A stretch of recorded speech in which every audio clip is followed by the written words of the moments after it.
బాగా చదువుకొని కుటుంబాన్ని ఆదుకుంటాడనుకున్న కుమారుడు ప్రాణాంతక వ్యాధితో బాధపడుతూ ఉండటంతో ఆ తల్లి తల్లడిల్లిపోతోంది. తిరుపతి జిల్లా డక్కెలి మండలానికి చెందిన హైమావతి దంపతులకు 3 పిల్లలు. కుమారుడిని బాగా చదివించాలని 16 ఏళ్ల కిందట నెల్లూరుకు వచ్చారు.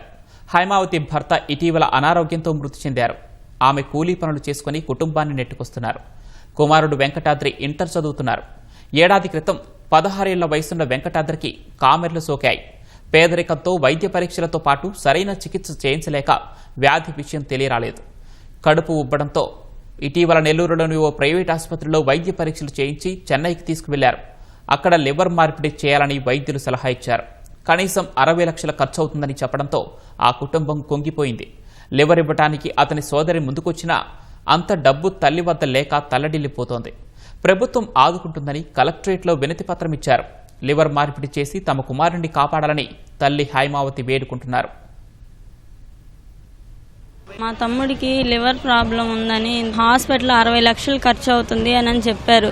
దానికోసం మేము కలెక్టర్ గారి దగ్గరికి 2 సార్లు వచ్చాము. సార్ వాళ్ళు చేయిస్తామని ఎన్టీఆర్ వైద్య సేవ వాళ్ళకి చెప్పారు. వాళ్ళు పలానా హాస్పిటల్కి వెళ్ళండి అని రెయిన్బో చెన్నై హాస్పిటల్కి పంపించారు, చిల్డ్రన్స్ హాస్పిటల్కి.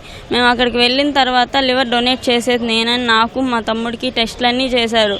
దాదాపు 2 లక్షల వరకు డబ్బులు ఖర్చు అయింది. అక్కడ చేయించుకొని అంతా ఓకే అయ్యి సెట్ అయిందని చెప్పాక సీఎంఆర్ఎఫ్కి అప్లై చేసి మేము సెక్రటరేట్కి తీసుకెళ్తే 41 లక్షకి ఎల్ఓసి ఇస్తే 5 లక్షలు శాంక్షన్ చేశారు సార్.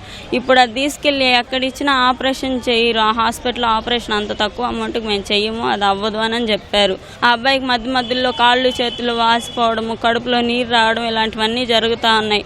హాస్పిటల్ వాళ్ళు ఇచ్చిన టైం 6 నెలలు అది దాటిపోయింది. అబ్బాయికి ఏ టైంలో ఏమవుతుందని మేము భయపడతా ఉన్నాం. మేము లివర్ డొనేట్ చేస్తున్నా కానీ మాకు ఆపరేషన్ చేయించడానికి ఎవరు ముందుకు రావట్లేదు. ఇప్పుడు నారా చంద్రబాబు నాయుడు సార్ కానీ, లోకేష్ సార్ కానీ, పవన్ కళ్యాణ్ సార్ కానీ ఎవరైనా ముందుకు వచ్చి మా తమ్ముడికి ఆపరేషన్ చేయించాలని, మాకు ఎలాంటి డబ్బులు ఈ ఎల్ఓసీలు ఏం అవసరం లేదు సార్. మా తమ్ముడికి ఆపరేషన్ చేయించి మా తమ్ముడిని బతికిస్తే అదే చాలు సార్.